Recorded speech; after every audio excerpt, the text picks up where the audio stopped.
ఈ ఆరోగ్యాన్ని మంచిగా చేసే మందు గోళీలు డాక్టర్ చెప్పిన డోస్ వేసుకుంటేనే మంచిగా పనిచేస్తాయి. గోళీలే కదా అని సోంపు బుక్కినట్టు బుక్కిరే అనుకోరి మూత్రపిండాలేమో నీకు పిండం పెట్టుడే అని పనిచేసుడు బంద్ చేస్తాయి. ఇక బాడీ పార్టులు కుళ్ళిపోయిన పచ్చడి జాడీలు అయిపోతాయి.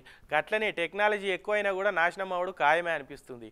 టెక్నాలజీని ఇప్పుడు మంచి కోసం కంటే చెడు కోసమే ఎక్కువ ఉపయోగిస్తున్నట్టున్నారు. ఏవుకో అసలు ఆ టెక్నాలజీ లేకపోతే నువ్వు వాడ వార్తలు చెప్తుంటివా, మేము ఇక్కడ కూర్చొని చూసేటోళ్ళమా టీవీ అని అంటారు కావచ్చు. కానీ సైబర్ దొంగలు కొట్టేసిన పైసల లెక్క చూస్తుంటే టెక్నాలజీ మంచి కంటే దోష తందుకే ఎంత ఎక్కువ వాడుతున్నారో చూడురి, మీకే అర్థమవుతుంది. ఇక షీయవ్వ పొద్దంతా పెయ్యంతా చెమటరాంగా చేతుల కష్టం చేస్తే మళ్ళీ 1వ తారీఖు వచ్చేదాకా చేతుల రూపాయి ఉండలేదు. వాళ్ళతోనూ వీళ్ళతోనూ చెయ్యి జాపి బదలు తీసుకునుడే అవుతున్నదని చాలా మంది రంది పడుతుంటారు.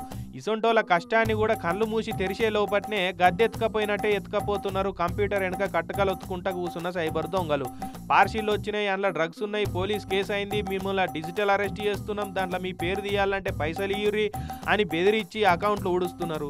రూపాయికి 10 రూపాయల లాభం అని ఆశ పెట్టించి అకౌంట్లు స్వీప్ చేస్తున్నారు. పార్ట్ టైం జాబులని అకౌంట్లు అప్డేట్ చేయాలి, కేవైసీ నింపాలి, ఆధార్ కార్డుకు పాన్ కార్డు లింకు చేయాలి, మీ అకౌంట్లో మిస్టేక్ల పైసలు పడ్డాయి, మైమా గొడ్డూరి ప్లీజ్ అని ఇట్లా సైబర్ దొంగలు వేయని ఎత్తులు ఉంటలేవు, ఊడు అని అకౌంట్లు ఉంటలేవు. చదువు రానోళ్ళని కాదు, వాళ్ళు కొట్టేసే దాంట్లో చదువు వచ్చిన వాళ్ళే ఎక్కువ మంది ఉంటున్నారు. అట్లా సైబర్ దొంగలు దోచిన పైసలు ఎన్నో చెప్తే చక్కెర వచ్చి పడిపోతారు. 2024లో దేశమంతటా సైబర్ దొంగలు 22,812 కోట్లు కొట్టేసిరట. ఒక్క తెలంగాణలోనే 1,20,869 మంది బాధితులు ఉన్నారట. అందులోకెళ్ళి తెలంగాణ పోలీసులు 17,912 కేసులను పరిష్కారం చేసి 183 కోట్లు రీఫండ్ ఇప్పించిరట బాధితులకు.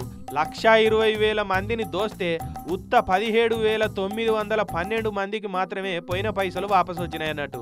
అంటే 0.14% మాత్రమే రికవరీ ఉన్నదన్నట్టు. చెర్ల నీళ్లు పోయి చెరువు వెనుక పడ్డాక ఎంత పోలీసు వాళ్ళు అయినా ఏం చేయలేని పరిస్థితి ఉన్నది. ఇదంతా హైదరాబాద్లో మీటింగ్ పెట్టి చెప్పిరు తెలంగాణ పోలీసులు. దేశంలో సైబర్ దొంగలు రెచ్చిపోతున్నారు, వాళ్ళని పట్టుకునేందుకు మస్తు కష్టపడుతున్నాం. ఈ సైబర్ దొంగలకు చిక్కకుండా ఎట్లా కాపాడుకోవాలి అన్నదాని మీద హైటెక్ సిటీలో వచ్చే నెల 18-19వ తారీఖు నాడు పెద్ద కాంక్లేవ్ పెడుతున్నాం. దేశ విదేశాల నుంచి నిపుణులు వచ్చి మాట్లాడతారని Telangana cyber security bureau director Shikha Goyal madam చెప్పుకొచ్చిర్రు. ఇక ఈ మీటింగుల్నే ఈ లెక్కలన్నీ బయట పెట్టిర్రు పోలీసు వాళ్ళు.